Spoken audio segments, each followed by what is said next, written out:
اسمعوا يا جماعة الكارثة اللي داخلة عليها دول الخليج، عشان الناس كلها عمالة تكلمني وتقول لي اهدى وما تسخنش وما تعملش. يا بيه اسمع الكلام ده، وده مش كلامي، ده تقرير يا جدعان طالع من بلومبيرج والسي ان ان وكل وواشنطن بوست وول ستريت جورنال وكل اللي انت عايز تقوله قوله. التقرير بتاع بلومبيرج اما يقول لك ان الصواريخ الاعتراضية بتاع دول الخليج هتخلص كمان 4 ايام. ايوه يا عمده، طب انت واجع دماغنا ليه بصواريخ مين هتخلص والاعداد والكلام ده؟ هقول لك يا حبيبي، لان اللي صواريخه هتخلص في الاول هو اللي هيخسر الحرب. اسمعوا معايا كده وبصوا معايا، بصوا يا جدعان. الصواريخ يا جماعة بتاع دول، أول حاجة لدولة الإمارات اتضرب عليهم 186 صاروخ باليستي. 100 كام؟ 186 صاروخ باليستي على الإمارات، و812 درون، و8 صواريخ كروز. حسب بقى بيان وزارة الدفاع الإماراتية، قال لك تم اعتراض كل الصواريخ دي بكفاءة. طب الحمد لله يا عمدة، الله. أقول لك مش الله يا حبيبي، ما هو كل صاروخ اتضرب عليهم طلع قدامه صاروخ اعتراضي. ده لو افترضنا يعني ان كل صاروخ اما تطلع واحد اعتراضي قدامه، انت بتطلع لك 3 4 عشان تعرف تصطاده وتعرف تجيبه. فانت النهارده يا بيه قال لك بص يا باشا، قالوا لك كل اللي عند الامارات حوالي 500 صاروخ، يعني دول ما يكفوهمش يا جماعه اكتر من اسبوع. طب بص بقى قطر ما عندهمش غير من 200 ل 300 صاروخ اعتراضي باليستي.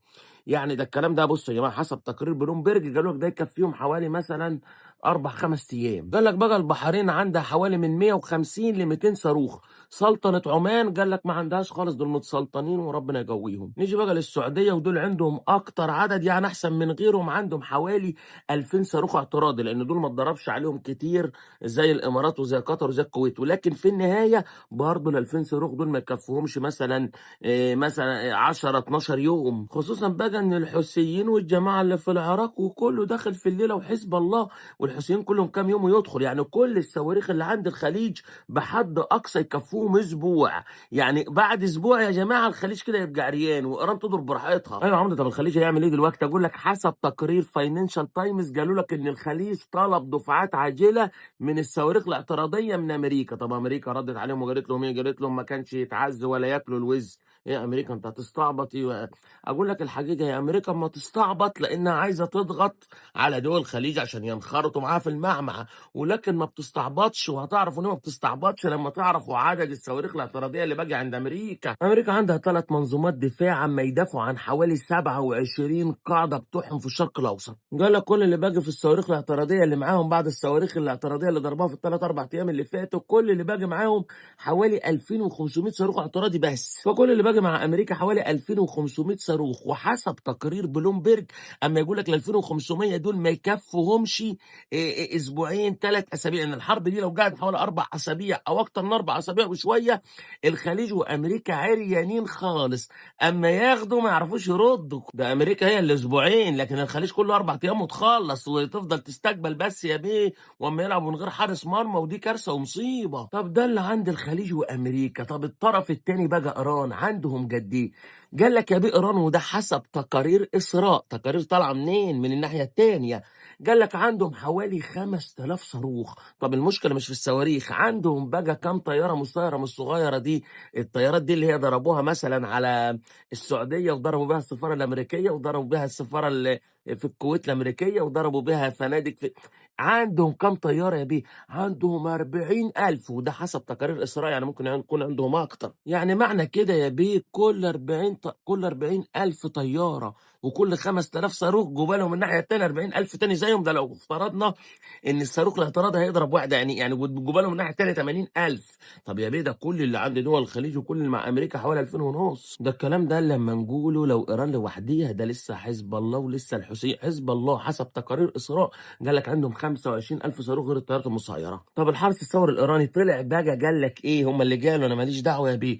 قال لك اي برميل نفط هيعدي هيتضرب، اي انابيب بتاعت نفط هتتضرب. انت عارف البرميل وصل كام دلوقتي؟ وصل 80 دولار، ودي كارثه. وبيقول لك هيوصل 200 دولار الفتره الجايه. والغاز رفع بنسبه 52%. خد بقى يا عزيزي المشاهد المصيبه الاكبر، حزب الله داخل عمال يدعك في مين يا باشا؟ عمال يدعك في اسراء اما ترد على لبنان كلها. لدرجه ان الحكومه اللبنانيه والرئيس اللبناني قال لك ايه؟ حزب الله خربها. حزب الله طبعا ما لهمش كلمه عليهم ولا يعرفوا يعملوا معاهم حاجه. طبعا دلوقتي خلال اليومين 3 الجايين قال لك اسراء ما تجهز انها تدخل بري. يعني ممكن تدخل بري ويحصل زي 2006 وتخش بقى على بيروت، وتبقى لبنان راحت يا بيه. راحت ليه؟ كل ده عشان حزب الله موالي اكتر لمين؟ لايران. يا جدعان انتوا كام بتبيعوا بلدكم. وخد بقى عندك المجدس ترامب قال لك احنا مسيطرين، احنا يا باشا عاملين كل حاجه، احنا ضربنا كل منصات الصواريخ اللي عند ايران، احنا عملنا واحنا سوينا. في النهايه انت عملت ايه؟ في النهايه انت اختلت يا باشا المرشد اخرك، لكن لسه لحد دلوقتي الحرس الثوري الايراني شغال وما يضرب وجايم بدوره يا باشا على اكمل وجه، وعامل اللي عليه مع الخليج ومعاكم مع اسراء بزياده. وخصوصا يا باشا ان الحرس الثوري الايراني شغال بدماغه بقى، فلت عن الحكومه وعن ده ضربوا على سلطنه عمان اللي هي اكتر بلد صديقه لايران، هم اللي كانوا بيتدخلوا في كل المفاوضات ما بين ايران وبين امريكا، لدرجه ان الجماعه في سلطنه عمان اتصلوا بوزير الخارجيه الايراني: يا باشا انت بتضربنا ليه؟ ده احنا اصحابك وحبايبك. قال لهم انا ماليش دعوه، ده الحرس الثوري الايراني هو اللي بيضرب، ودول احنا ملناش سيطر عليهم. كل واحد يا بيت تحتيه زرار ولا تحتيه زينات اما يدوس عليه ويفرجع. احلى تقرير بقى عجبني اللي طالع من فورم بوليس، بيقول لك ايه؟ بيقول لك ان ايران يا بيه دلوقتي شغاله حرب انتقاميه، هي بس اما تنتج، هم عارفين ان كده كده هيخسروا فبينتجموا، ودي اصعب مرحله ممكن توصل لها عدوك، انه مش باجي على حاجه يا بيه، انا ظهري للحيطه وخلاص، انا كده كده ميت ميت، فاما يفرجع في كل حته. فطبعا دي كارثه. احنا الوضع يا جماعه لو استمر بالشكل ده احنا داخلين على كارثه كبيره. مصر حاولت تنقذ الموقف وبعتت للسعوديه: تعالوا هنعدي انابيب البترول من عندنا عن طريق البحر الاحمر، وان احنا هنصدرها لكم، احنا عندنا الامكانيات وبتاع، عشان تحاول تقلل الخسائر شويه. لكن في النهايه يا جماعه الوضع كارثي، وبدات امريكا تحس خسائر رهيبه بمليارات كل يوم.